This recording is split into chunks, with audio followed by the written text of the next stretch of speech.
So Wade, is this your first podcast? It sure is my first podcast. I'm breaking my podcast virginity at the moment, so Very good. Yes. Yeah. Well, this is the first podcast in the podcast space. Yep. here at the Blacklist office. We just had a bit of time today, so we thought we'd just have a bit of a chat and see what's going on. But one of the topics I thought would be interesting to talk about today would be to talk about like what the future of video looks like, because there's some pretty cool stuff that's coming in the pipeline. So we thought it'd be interesting and helpful for everyone that's listening. So as a video editor, what's some of the stuff that you've seen sort of coming down the pipeline?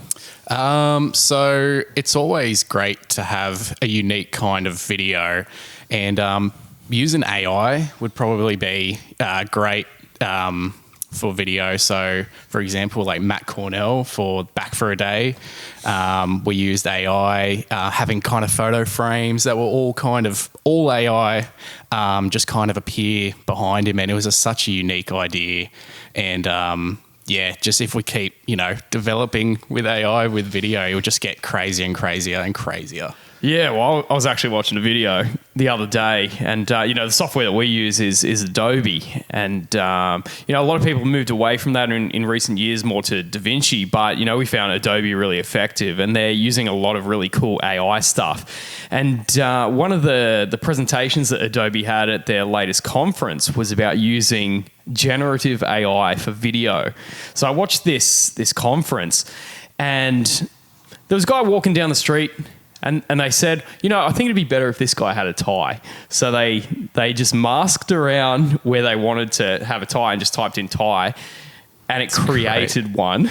Crazy. Not just for one frame, but for all of them. And as he's walking through light and shade, like the lighting's changing on the tie, like it literally looked like it was part of the scene. So yeah, that's the craziest part. It's like, obviously anyone can Photoshop anything into wherever, but it's just the lighting that needs to be specific. And that's the one thing that's kind of blown my mind, is just how unbelievably realistic it looks, especially with the lighting. Like, it's unbelievable. Yeah. Oh, we're going to be able to do some crazy stuff, I reckon. I don't know how studios are going to get away with, renting out green screens and stuff like that, because remove the whole background, have this out, put this in. It's like, we're going to have a lot of fun. Yeah, I think it's really exciting for video, especially in the country sector, because you're always looking for like the most beautiful landscapes and somewhere where you can get like the most pristine looking place. And sometimes you have a beautiful location, but there might be like a thing or two that's just doesn't look quite right. Exactly, so I know that in previous iterations, we were shooting at Wivenhoe Dam in Brisbane, and it was this beautiful lake. Everything was perfect, like the lighting, but there were these weird like cinder block, like retaining wall blocks that were like down near the water. I think people used to sit on them. Okay. And I was like, nah. that has to go. And using some of the content aware tools that Adobe had at the time, boom, gone. But this is like next level. Like you can literally craft landscapes. So if someone says, I'd love to just get rid of that building completely, or I'd like to have like a mountain in the background. Yep. I mean, now you can do it. Yeah, exactly. I feel sorry for props departments now, because, you could just remove anything you want to, even if you have an actor that you don't think did a good job. Yep, remove them. See you later. So, right. We'll just generate a fake actor. Exactly. Yeah. That would be crazy if you could do that. But yeah, it's absolutely unbelievable what, AI can do.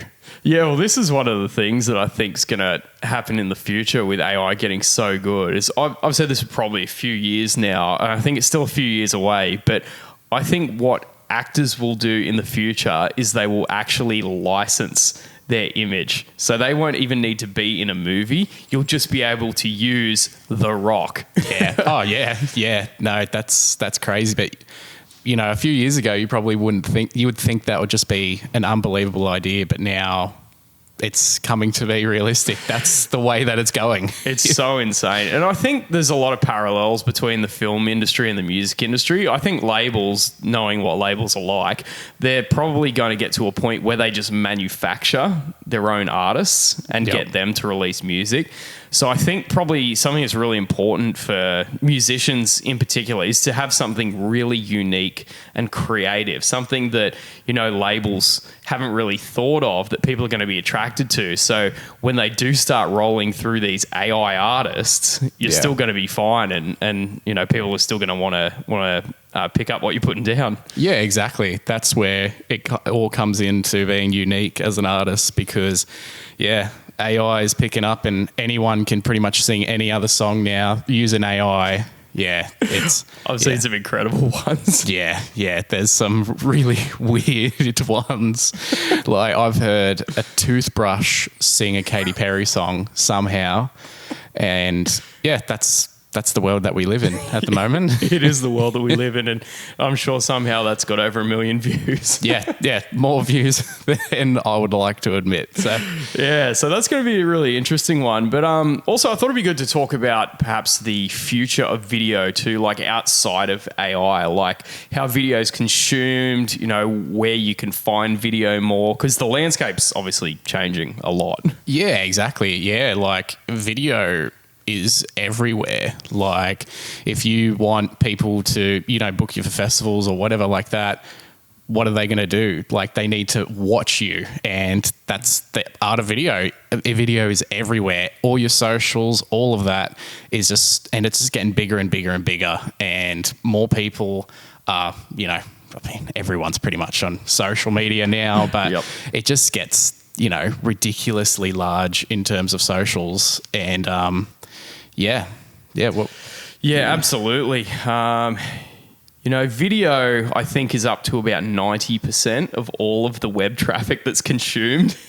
Is video, which is pretty mind-blowing. But you're right, like, it just pops up in so many different places. And, you know, we're finding a lot of more unique places that we're doing video, because traditionally it's always been a music video. I think there's always going to be music videos, because they're still one of the most popular forms of entertainment out there. Like, you look at some of the views that these big artists have, and it's absolutely massive for music videos. So they're still very popular, but now I feel there's like so much more of a need for short form content, and also like during live performances, you know, to really step up the game. A lot of artists have started running video with their shows, and it really does take the show to the next level. If a festival has an LED screen, you know, like we had an example where we were doing a festival with Britney, and I think we were the only ones to utilize that video screen, and for everyone else it was just like plain. And, you know, like the comparison. Oh yeah, for sure.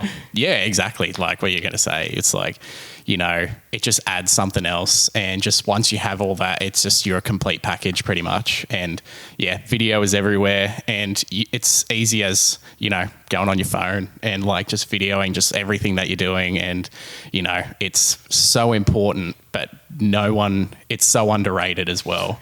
And go on. Sorry. It is totally underrated. You know, like I said, we're doing a lot of like more interesting, like videos just cropping up everywhere is kind of the thing. So, you know, we've been doing some more short form content for artists to support their release now, because when people buy stuff now, they want to see it. And that goes for literally everything. You know, attention is the currency now. So before someone goes and like spends the, you know, 3 minutes, 3 minutes to go and listen to a song, first of all, they have to find you. And then secondly, it's got to be interesting enough that they're going to take 3 minutes out of their day to go and listen to your song. So the way to do that is obviously through a creative video of some kind. Yeah, exactly. Yeah. And the way TikTok has kind of made things even shorter than what they are, like, it's only makes sense to kind of, you know, keep up. I guess it's pretty much the trend now as well.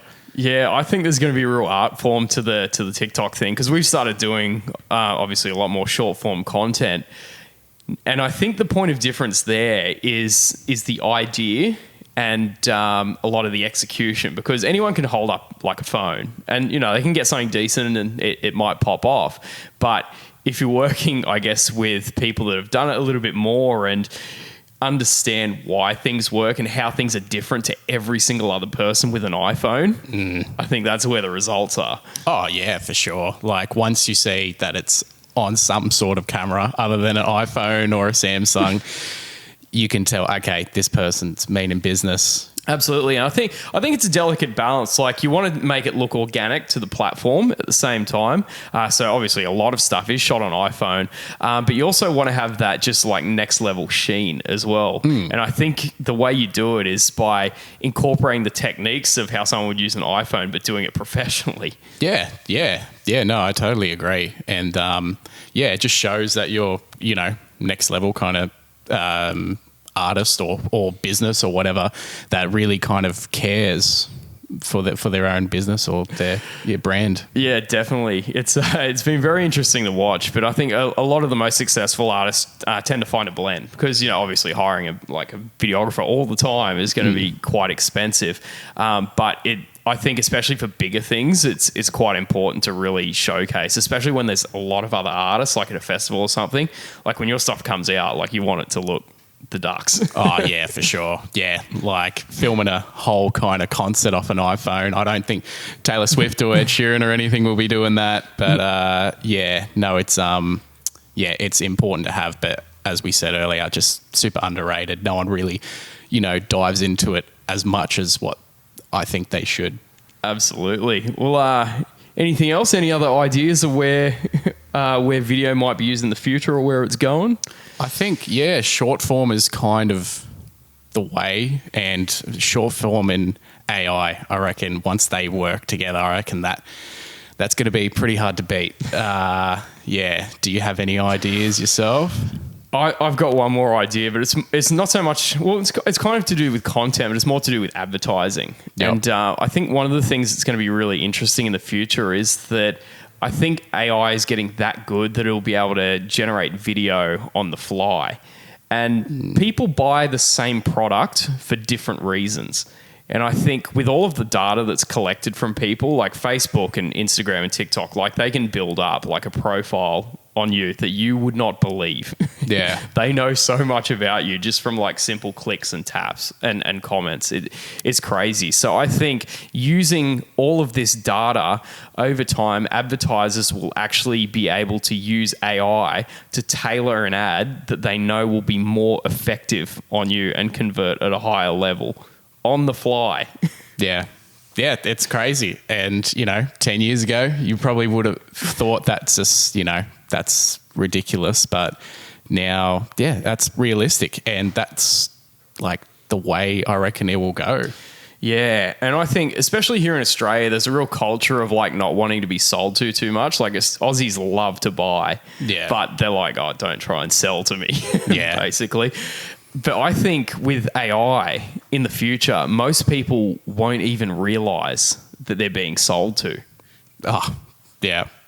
Now it's really obvious. You see an ad pop up and you're like, an ad. But I think AI and how ads are created are going to get to a point where you don't even know. In the same way that back in like, say, the 70s and the 80s, they'd have like product placement in movies and, you'd see a Coke on the table or something like that. And people would subconsciously associate that with... Totally. I think that's going to happen, but it's going to be a lot more personalized. Yeah, well, even I believe it was Post Malone said it. This is going back to music, but Post Malone even said that he would reckon that AI will get to a point where there's a person's favorite artist making a song that they love in that kind of genre, personalized to that person. Like, if I had a best friend that just had a breakup or whatever, AI will make a song, Post Malone having a rap song about my friend breaking up, like...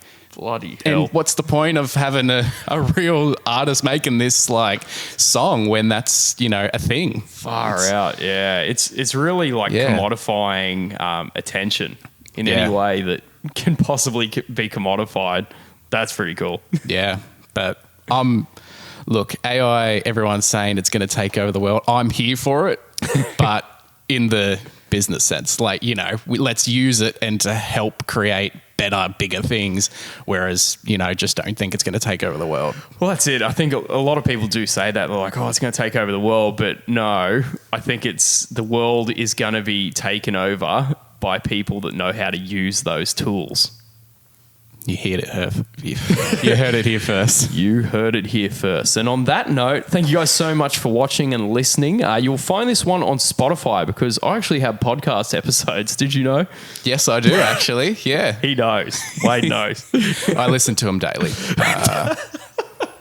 Well, thank you guys. I hope you found that interesting. And yeah, who knows? We might do this again. We'll see you later. See you later.